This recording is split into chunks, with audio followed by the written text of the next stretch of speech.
Hammaga salom. Mutaxassislar, olimlar yoki shunchaki qiziquvchilar orasida eng xavfli it zoti mana bu bo'ladi degan bir xil fikr chiqmagan. Bugungi sonimizda dunyoning 15 ta eng dahshatli, xavfli, kuchli va aqlli it zotlari haqida aytib o'tamiz. Bundan tashqari O'rta Osiyoning eng kuchli it zoti haqida bilib olasiz. Bu reyting shaxsan bizning fikrimiz bo'yicha tuzilgan va sizning fikringiz bilan to'g'ri kelmasligi mumkin. Quyida aytiladigan itlarning yoshi va vazni o'rtacha hisobda olingan bo'lib, Wikipediadan olingan. Agarda sizga qiziq bo'lsa, marhamat tomosha qiling. 15-o'rinda Nemetskiy boksyor. Germaniyada paydo bo'lgani uchun Nemetskiy boksyor deya nom olgan. Boksyorlar ko'proq oldi qo'llari bilan jang qilishadi. Ular o'zining baquvvat jag'lari bilan mashhur. Bu zotning ajdodlari buqalar bilan jang qilishgan va to'ng'izlarni ov qilishgan. Boksyorlar AQShning eng mashhur itlaridan biri hisoblanadi. Nemis boksyori 10-12 yilgacha umr ko'radi. Vazni esa 32 kilogacha borishi mumkin. 14-o'rinda Amerikanskiy buldog. Bu zotning ajdodlari Angliya buldogi hisoblanadi. Rivojlangan muskullari hisobiga bu itlarni 18-asrlarda buqalarni yiqitish uchun boqishgan. Amerikanskiy buldog juda o'jar it hisoblanadi. Ular har qanday vaziyatda birinchi bo'lishni xohlashadi.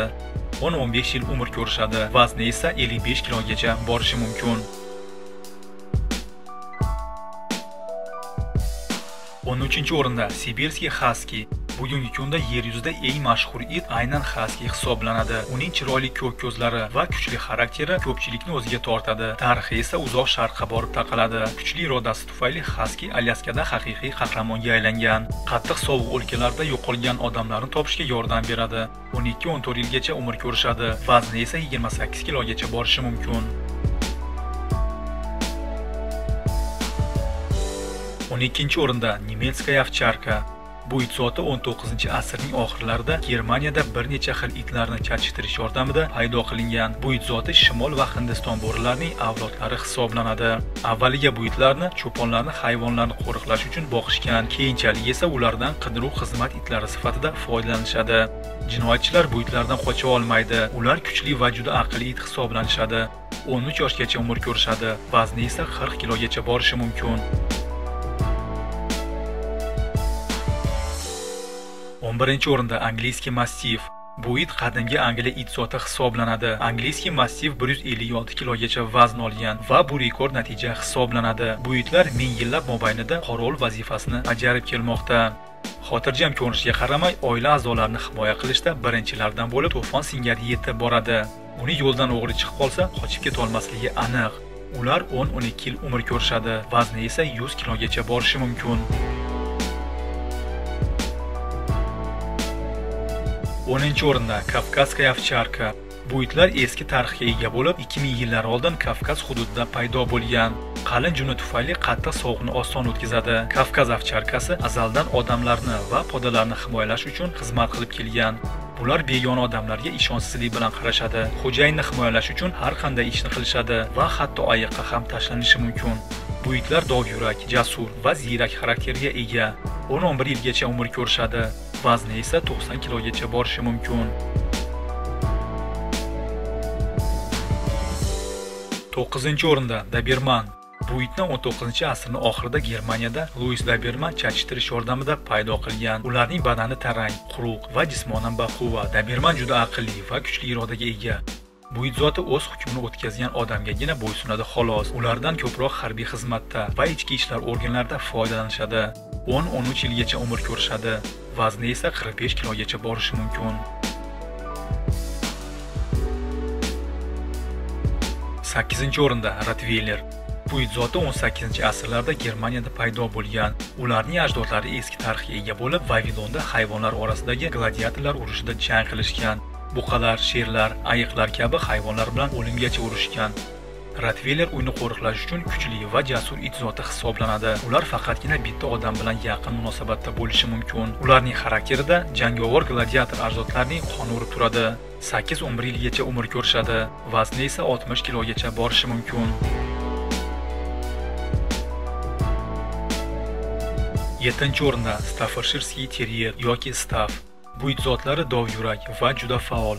Staff bilan ko'p mashq qilish kerak bo'ladi. Ular qo'rqmas bo'lgani bilan o'z xo'jayiniga nisbatan juda sodiq hisoblanadi. Staffga nisbatan nohaq bo'lsangiz, u bor kuchi bilan sizga g'azabini ko'rsatadi. Bu it zotini dressirovkaga o'rgatish oson va xo'jayini bilan oson chiqishib ketadi. Jang maydonida dushmaniga nisbatan bor kuchini va g'azabini ishga soladi, lekin maydondan tashqarida esa og'ir bosiq xarakterga ega. 10-12 yilgacha umr ko'rishadi, vazni esa 40 kilogacha borishi mumkin. 6-o'rinda Bull Terrier.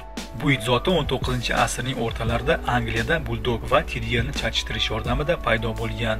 Bull Terrier chidamli, muskullari rivojlangan va kuchli it bo'lib chiqadi. Shu bilan birga ko'rinishi ham juda qo'rqinchli. Bull Terrier juda xotirjam it hisoblanadi. Ularning ov qilish sezgisi kuchaygan. Bunda itni olmoqchi bo'lsangiz, xavfsizligingiz kafolatlangan. Bull Terrier sodiq bo'lgani tufayli xo'jayinni himoya qilish uchun oxirigacha kurashadi. 10-14 yilgacha umr ko'rishadi, vazni esa 40 kilogacha borishi mumkin. 5-o'rinda Kangal. Bu it zoti eng qadimgi va eng kuchli itlardan biri hisoblanib, hozirgi Turkiyada paydo bo'lgan. Vavilon davrida bu itlardan qo'riqchi sifatida foydalanishgan. Asosan kangalni cho'ponlar bo'rilardan himoyalanish uchun boqishadi. Kangal Turkiyaning faxri hisoblanadi va davlatdan chetga chiqarish qonun bilan taqiqlangan. Ular boshqa katta itlarga qaraganda xotirjam fe'l-atvorga ega. Kangal soatiga 50 km tezlik bilan yugura oladi. 15 yildan ko'p umr ko'rishadi. Vazni esa 70 kilogacha borishi mumkin. 4-o'rinda Tibetskiy Mastiff. Eng qadimiy itlardan yana biri Tibet Mastifi hisoblanadi. Ular qadimdan Tibetda paydo bo'lgan va odamlarga qorovul sifatida xizmat qilib kelgan. Undan tashqari Himolay tog'larida ko'chmanchi aholiga yordamchi sifatida xizmat qilishgan. Tibetskiy Mastiff juda xotirjam, og'ir bosiq va itoatli it zoti hisoblanadi.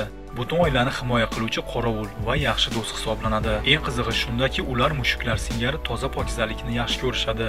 10-12 yilgacha umr ko'rishadi, vazni esa 80 kilogacha borishi mumkin. 3-o'rinda Argentinskiy dog. Mazkur it zotini 1928-yilda dunyoning o'nlab eng kuchli itlarini chatishtirish yordamida chiqarishgan. Uning ajdodlaridan biri Irlandiya bo'ribosari hisoblanadi. Ulardan tog'li sherlarni va pumalarni ovlash uchun foydalanishadi. Argentinskiy dog eng kuchli, xavfli va tajovuzkor itlardan biri hisoblangani uchun ko'plab davlatlarda taqiqlangan. Egasiga nisbatan sodiq va mehribon it zotlaridan hisoblanadi. Argentinada bu itlarni ko'pincha hamroh sifatida boqishadi. 10-12 yilgacha umr ko'rishadi, vazni esa 45 kilogacha borishi mumkin. 2-o'rinda Amerikanskiy Pitbull Terrier yoki Pitbull. Mazkur it zotini atayin ayiqlarni va buqalarni quvish uchun 19-asrning oxirida kuchli it zotlaridan chatishtirib chiqarishgan. Eng xavfli va baquvvat itlardan biri hisoblangani uchun ba'zi odamlar ularni it janglari uchun boqishadi. Ayrim davlatlarda pitbullardan portlovchi moddalarni va narkotiklarni topish uchun foydalanishadi. Ular juda qiziquvchan va irodali, jismonan esa kuchli va mustahkam hisoblanishadi. Pitbullga ko'p jismoniy mashqlar kerak bo'ladi, sababi ular ko'p energiyali va serharakat it zotlaridan. 15 yilgacha umr ko'rishadi, vazni esa 40 kilogacha borishi mumkin.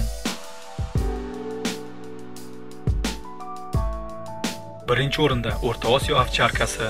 Xalq tilida alabay, ayrim joylarda esa bo'ribosar ham deyishadi. O'rta Osiyoning eng qadimiy itlaridan biri hisoblanib, ularni azaldan cho'ponlar qorovul sifatida boqishgan. Ular juda kuchli, baquvvat, shijoatli, dovyurak va qiziquvchan it zoti hisoblanadi. Juda kuchli va baquvvat bo'lishiga qaramay, ularning psixikasi joyida va aqli boshqa itlarga nisbatan yuqorida. Alabayda qadr-qimmat va g'urur hislatlari mavjud. Ular sababsiz hech qachon boshqa itlarga tashlanmaydi va vovullamaydi.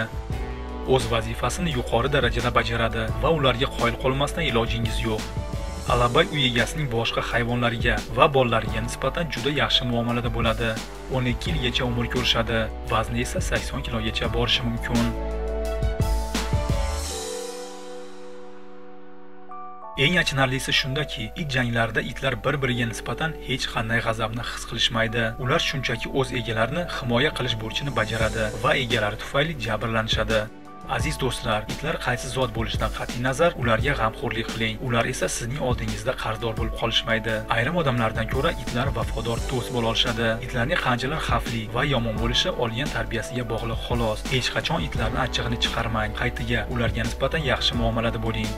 Mazkur reyting shaxsan bizning fikrimiz bo'yicha tuzilgan va sizning fikringiz bilan umuman to'g'ri kelmasligi mumkin. Sizga yoqqan it zotini kommentariyada yozib qoldiring. Videorolik yoqqan bo'lsa like bosishni unutmang. Podelиться tugmachasi orqali do'stlaringizga yuborsangiz, sizlardan minnatdor bo'lar edik.